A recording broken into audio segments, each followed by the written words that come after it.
Technology, AI machine learning, is a very potent and powerful tool.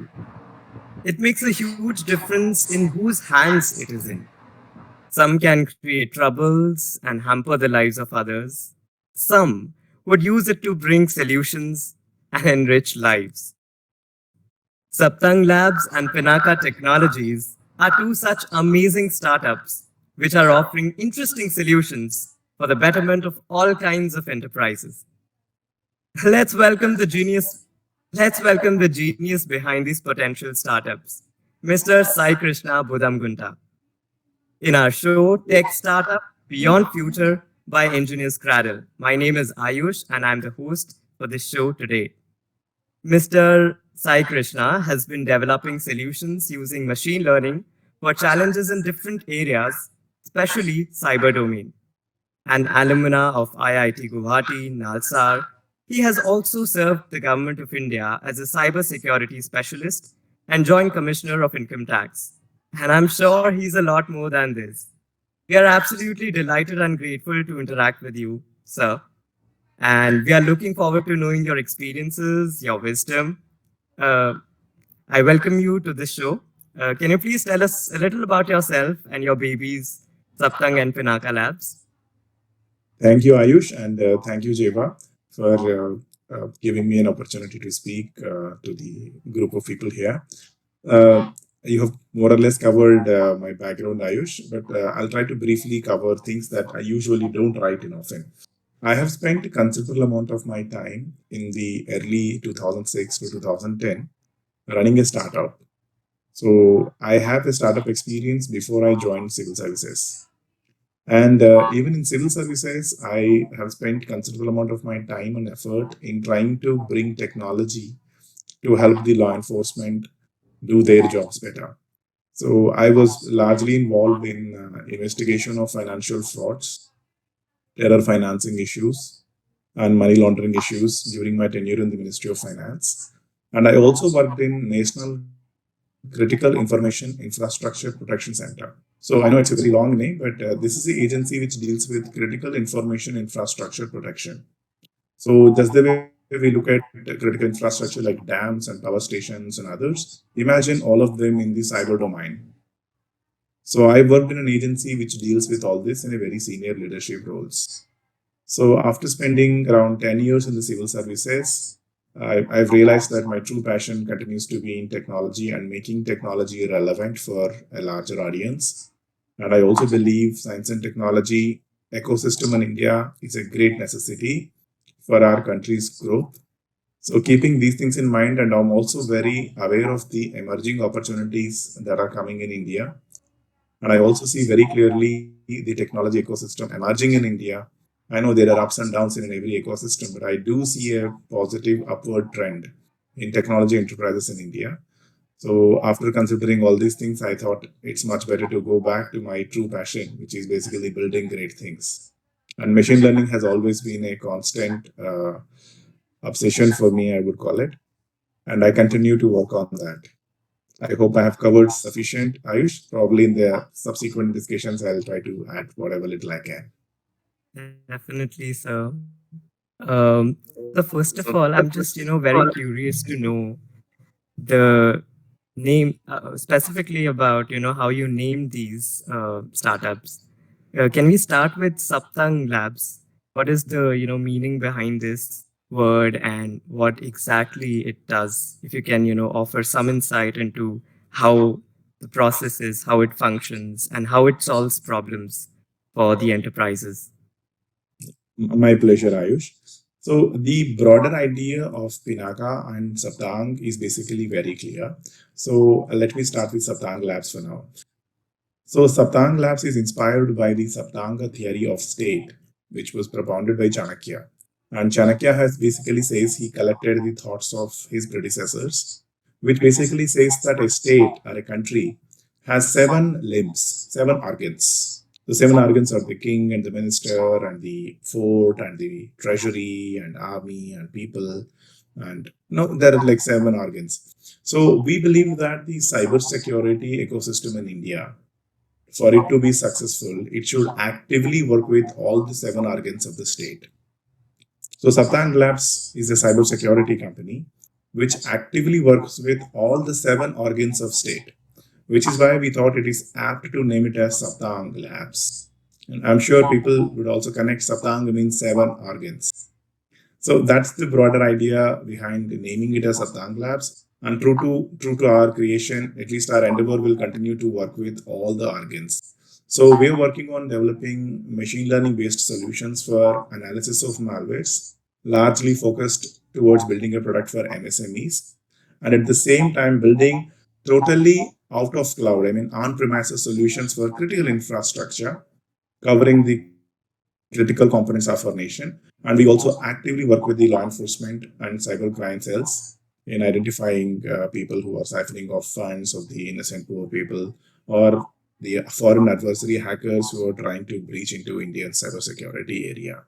So these are the broad things that we work on. Unfortunately, some of our work is very, classified and also proprietary, and a lot of other work is very interesting. So we try to share most of our findings in our blog, and we only share it once somebody acts on it. So and that's another limitation in this field. But please feel free to ask me anything that I'll be very happy to add on. So I really, found it very interesting and fascinating to know how, you started, you served as a civil servant, and then you discovered your passion and you went ahead with these ideas. So my next question to you is, um, could you please tell us, like, what kind of hurdles did you face when you were starting up? Or did you face any challenges, any failures, or uh, or anything, any major event, if you I can, understand. share? I think I'll start with my journey from 2006, which probably would help us, Sure, help us put things in perspective.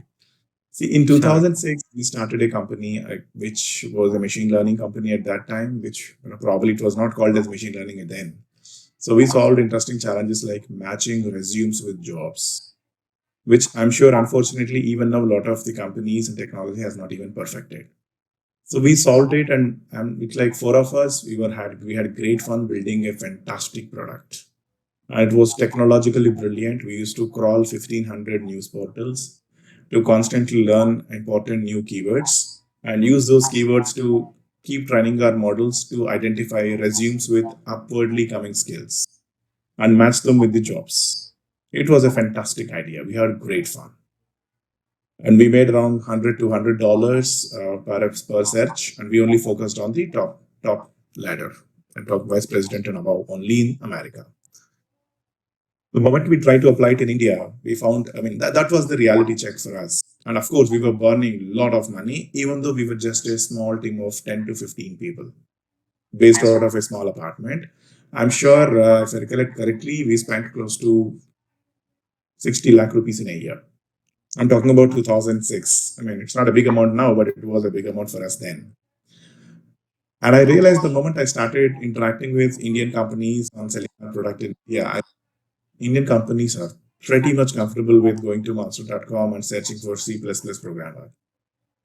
So, and later, I was very naive at that time. So now when I look back, I realized I was basically meeting the wrong people and trying to sell a system and on a very, not a professional way. So let me put it again. So I meet the senior HR guy and basically ask him to try our product. So now when I look back, I realize I met a guy who has total interest in not letting my product come inside the company. Because if they buy my product, he will largely become irrelevant and almost all his staff will get fired. It didn't strike us then. We were very naive. And adding to that, once this product became stable and started generating revenue, we were very bored. Big challenge was we didn't have a good marketing team. And thankfully, our business was largely in America, so we didn't really need one. Those are the early days of internet. But we also started realizing these are not the problems that we should be solving. We believe that there are much more basic, fundamental problems that we require to be solved in our country. And I somehow felt I have no idea what the problems are. So I started reading about poverty, pollution, whatnot. I started even reading about cancer, a lot of things. In that journey, I bumped into civil services preparation. I was not really hopeful that I'll clear civil services, but I was very hopeful that I'll learn a lot about country, which unfortunately most of us don't realize. And going to IIT Guwahati has helped me tremendously, simply because I've never crossed my home district, which is basically in Andhra Pradesh, southern Andhra Pradesh. I've never crossed it. So IIT Guwahati forced me to suddenly look at my own country, and not really by choice, but then I had to look at all of it. And it was a very, very intriguing and interesting experience.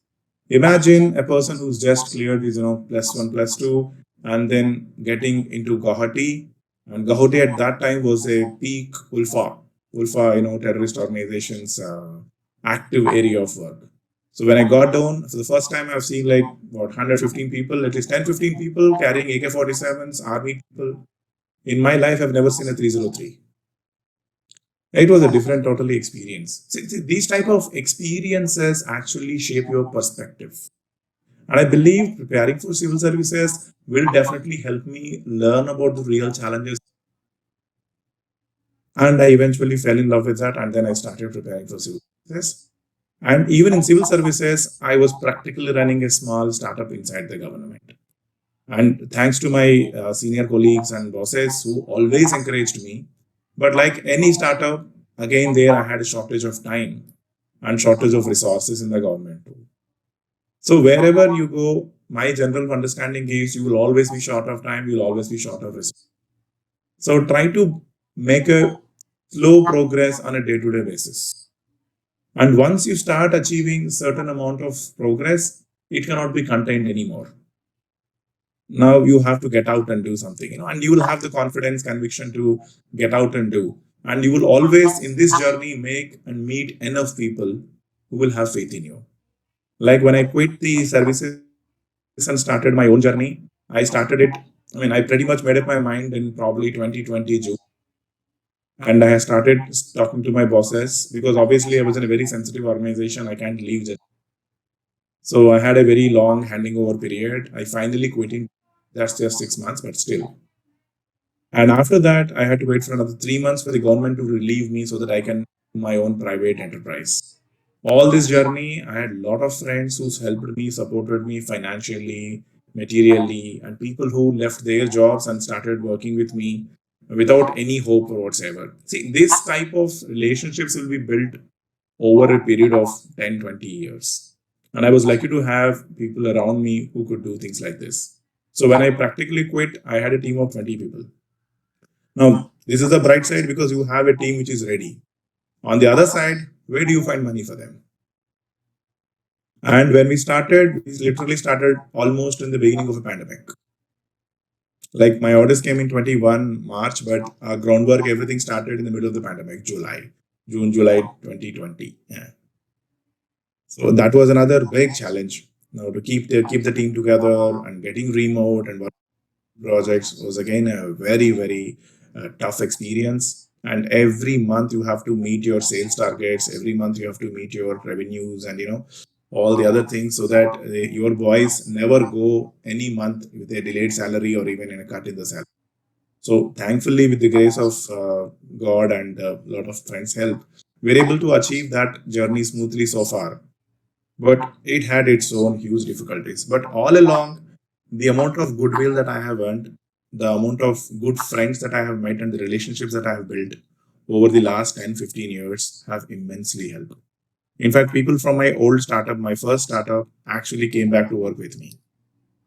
Now, that was a very emotional moment for me personally. But all I keep saying is please lose sight of building good teams. And in the early stages, I had this irritation of get everything done perfectly. So I would almost end up doing it myself. I slowly realized, probably in civil services or any other experience, that that is the wrong way to do things. You want a thing done well, your team is not there yet.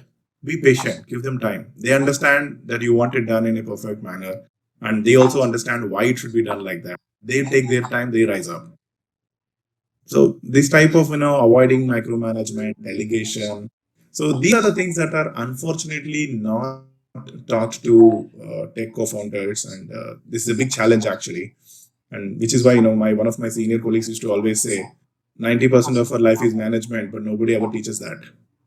So you only learn by making mistakes. So I really wish at least the co-founders, the people with active interest in entrepreneurship, develop patience and also understand how to nurture young talent, people managing people. I also find people, creating toxic environments of hypercompetition and shouting at each other. Those type of environments don't create a company which goes long. So, I mean, that's the broad thing that I have said. And one thing that I've learned right from my first startup is always focus on getting good people. And good people not necessarily mean people with fancy salaries or fancy degrees. People who have fire and ambition to rise up. They may not know anything today, but they will definitely learn what is need to be done. And they will keep pushing the bar. So finding those guys is the big challenge for all of us. Everything else can be sorted, even the money.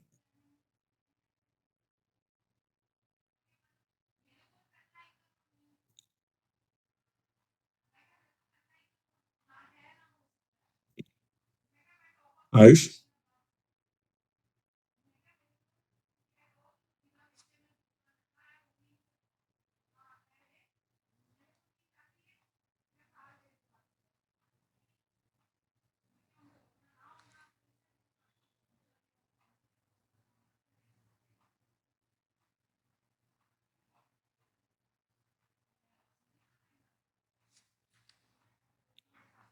Hi, Jeva.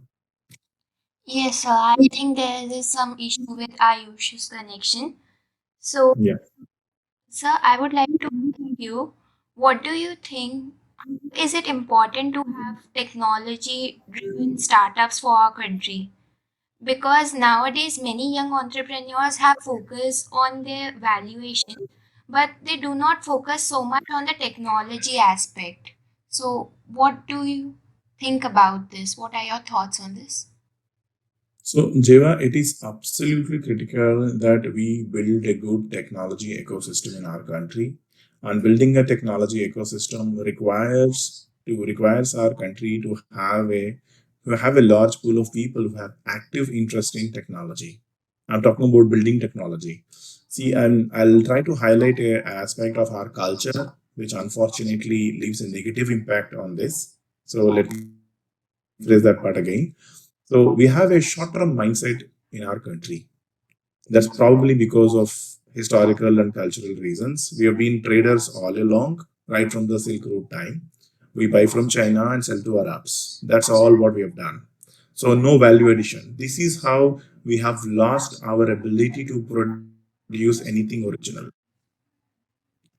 Now, this cultural aspect is what makes people, see at every business as an opportunity to make quickly. We completely forget how Tatas have built their companies, how even Infosys is built, how even new companies like Persistence is built. They've built on building technological frameworks which outlast and outlive the founders.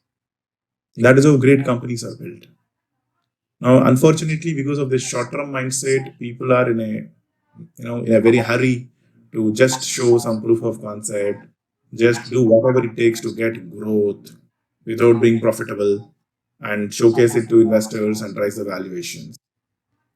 I always see this as a unfortunate event because if you don't have a good technology, anybody can beat you, and they take far less money because you being the first person, you'll end up spending more time building the market. The second fellow will simply come and pick it up. We all know how much money Paytm has spent and see how quickly BharatPay and PhonePe has taken over. And I would say the amount of time Swiggy took to take over or compete with Zomato is far less. So unless and until you build a very strong technical advantage, you won't be able to hold on to your own business. So technology is critical, and most of the products which don't have a technology backbone can be easily replaced, which is where the maximum challenge is. And the only alternative, if you look at technologically, largely Uber, even Ola, technologically per se are not really a difficult. But what is difficult in these models is building distributor network and getting them to work for you. That is the difficult part. So that is where their goodwill is. A truly technology company will find it extremely difficult not to have a monopoly. Correct? That's right. So, um, one more question, one more aspect I would, want to address is many startups have a very high burn rate. They, spend their initial capital very quickly. So, how do we plan to tackle this issue, or how do you plan to tackle this issue with your startup? Ayush, can you repeat please again? So, many startups have a high burn rate. They, spend their initial capital very quickly. So, Yeah. my question is, how do you plan to tackle this issue with your startup? Very important question, Ayush. I hope everybody listens to this. At least listen to my story. See, always we should remember capital is the most precious of all, and equity is the most precious in every company. So my plan is always to develop a product which almost always have a commercial implication immediately. Like for example, I'm building a product for most of the law enforcement agencies. We all know law enforcement agencies and the government pay slowly and pay with a lot of delays. And they have a great difficulty in procuring complex technology products because they don't understand them. So what we have done is we've simply converted into a SaaS type model. Now that SaaS type model generates enough revenue for me so that I'm financially stable and my cash burn every month is bare minimal. In fact, I'll be happy to tell you guys in this year I'll be actually profitable without touching the burn, and I'm just 1.5 year old into this venture. So the primary idea being always constantly look for alternative sources and alternative relationships which will help you grow. Like for example, I also do cyber security services, but I don't go behind chasing the market. But I do definitely some cyber security services because they help me also understand what my final customer. So this is a happy relationship where the customer educates me on what he wants and also pays me for incidental work that I have done. And if the relationship is good, he will even try my product and give me quality. And he'll be very happy to do that. So building these initial relationships with select customers and also at the same time ensuring that you have a decent revenue coming in right from the, if not day one, at least the 5 months, 6 months cycle is extremely critical. And I also see people running behind quickly into sales and marketing. So I think it's not a great idea. The startup should ideally push out sales and marketing to other companies. There are many companies in India who will be very happy to sell your product and take a margin. So you should happily go with them. In fact, that's also my model personally. I don't spend any money on marketing or so because I know that my product is not fully ready. So why should I spend my time on sales and marketing? So I built few close, nice relationships with some of the customers, personal relationships. Rest of it, I deal with many other companies which are there to take my product, put their label on it, and sell it. I'm totally fine with that model because that still helps me understand my customer, final customer, and also generate.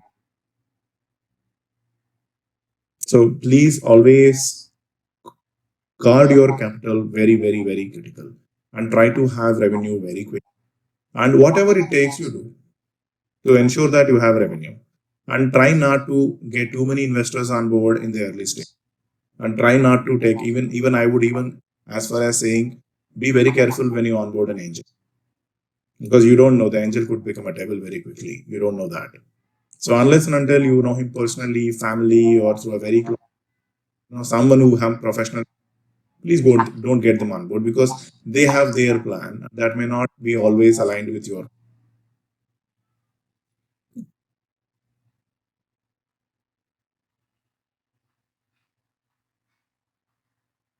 All right, sir.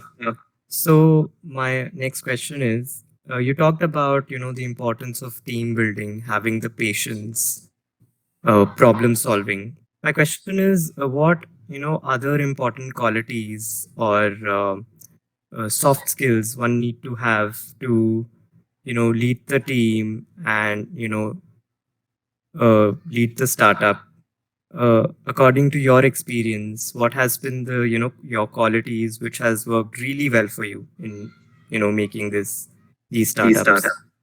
Very, very insightful question, Ayush. See, this is fundamentally about leadership and not just managing. See, an outstanding worker is not necessarily a great manager or a great leader. So I think the broader picture is extremely important. And more importantly, a deeper understanding of your customer is extremely important. And deeper understanding of your core team is extremely important. So you should know your team and you should know your customer really well. I'd like to quote Art of War by Sun Tzu, where he says, if you know battle, when then he says you know yourself, you should know your own team. What are they good at? What are they bad at? What are their weaknesses? What is a blind area for this person? What is a blind area for that person? So for you, you should be able to assemble a team where each one's blind areas cancel each other, and you get a complete team which can attack a problem from all angles. And at the same time, you should also focus on understanding your customer very well. That is the most important. So the more time you spend with your customer, the more opportunities you get to interact with your customer. Please jump at it, and which is why I am pretty liberal when it comes to billing the first customer or the first few days of the customer. I don't even bill. I'm freely available. I'm always talking. So that helps us understand what are his core points, what is he willing to pay for, what is he not willing to pay for. Understanding that is extremely critical. Correct. And some customers may not pay you well, but they definitely give you good visibility in the market. And some customers have outstanding feedback. All of them are important. It's up to you to see at what stage what fits for you. I would say you should pursue all customers at the same time, all this group of customers simultaneously.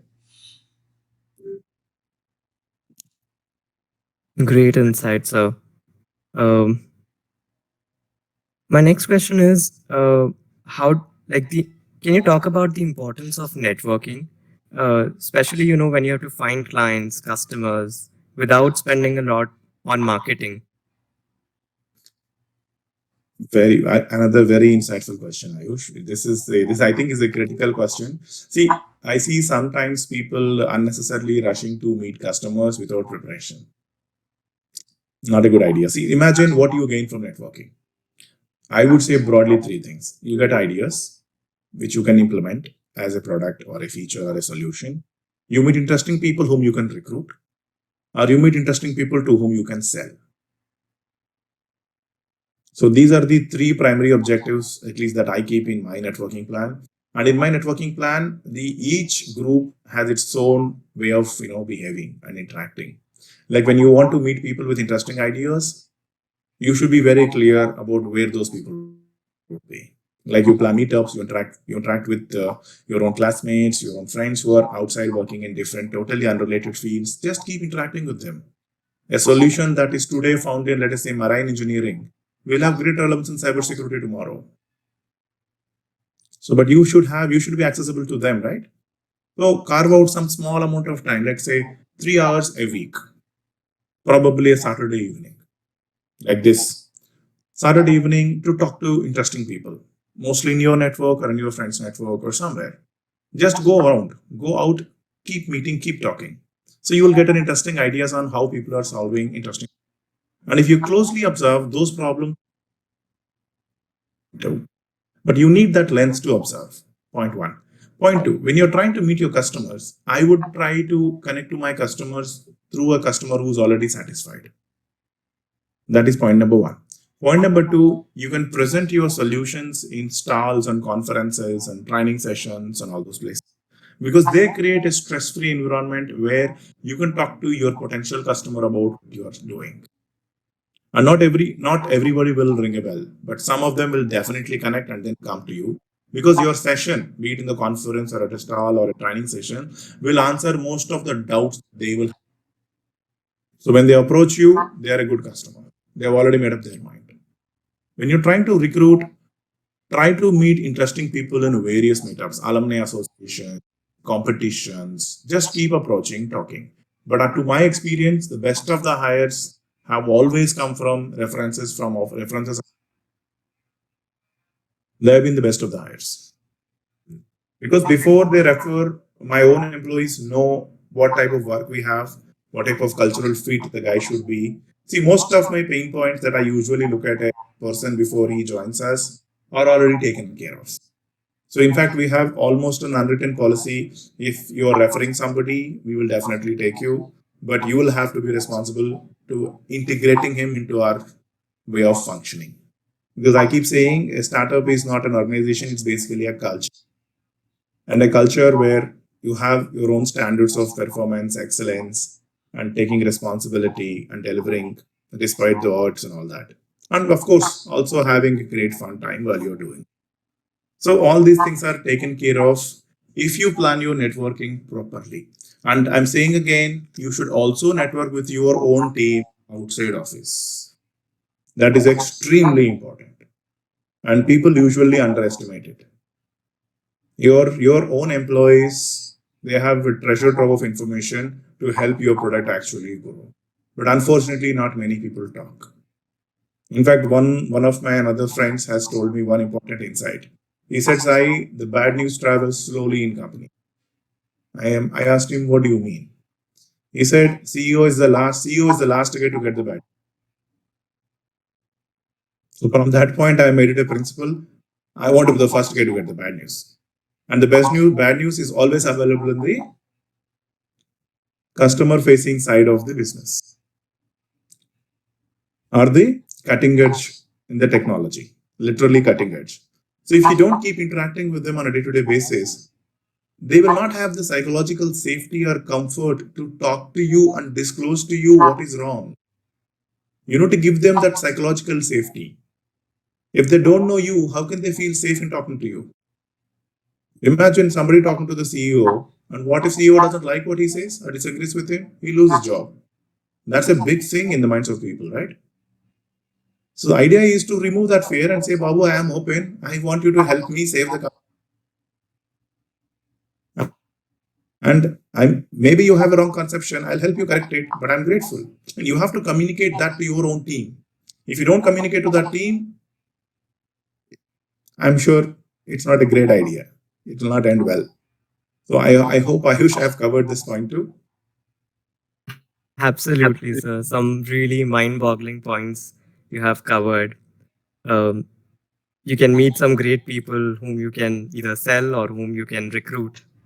Some really, interesting and fascinating points.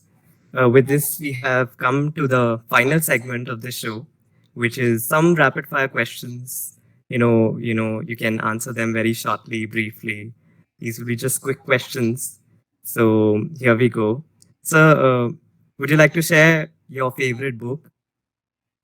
Fountainhead. Great. Any favorite entrepreneur you've come across, popular or otherwise? Ratan Tata. Great. Job or a startup? Always a startup. Hmm. Funding or no funding? No funding. Any favorite website? Any informative one? I know it'll sound like a cliche, but News.y Combinator, Reddit, or great places. Even Discord is a great place. Even though I'm not common these days on these platforms. Yeah, but I largely stick to Google News. Great. Any favorite YouTube channel you follow or you're inspired with? Simon Sinek. Yeah, I do read and follow his talks. He speaks really well. I don't. I'm like I understand. I'm like at least 10, 15 years older than most of you here. But yeah, and of course in our time we had a lot of people, interesting people, Paul Graham and all that. That was good. I don't know how many of you follow in India. India also we have fantastic people. So that's also a good set to watch. But thankfully, mostly I know them personally, so I end up meeting them and talking to them. That's even more exciting. And sessions like these are even more awesome because this is how you meet interesting people and learn from them a different perspective on looking at things, right? Absolutely. In fact, we are honored to have you here, with such diverse skills and, startups behind you. What you bring to the table is absolutely fantastic. The last rapid fire, your favorite tech product? I hate to admit it, but Windows. Brilliant, sir. You were really awesome. And, it was such an honor to have you. At the end, I would just like to quickly introduce what Engineers Cradle is about. We are an ecosystem built for engineers, transforming the way how engineers connect, collaborate, and grow along their career trajectory, enabling the country to build better quality engineers. You can go to our website, engineerscradle.com, to learn more. And with this, we have come to the end of the show. Thank you so much for listening, and thank you for uh, giving us your valuable insights, Sai Krishna sir. Good luck, everyone. I'm sure the day engineering is truly back to our country, we will again be a brilliant economy and an inspiring nation. Good luck to Absolutely. all of you, and please do reach out to me anything, anytime. I'll be happy to do whatever I can. Okay. Thank you, Jeva. Thank you, Monica. Thank you, Sanjana. Thank you, Abhinav. Thank you, Krishna. Thank you, Ayush. See you all. Thank you. See you. Thank you, sir.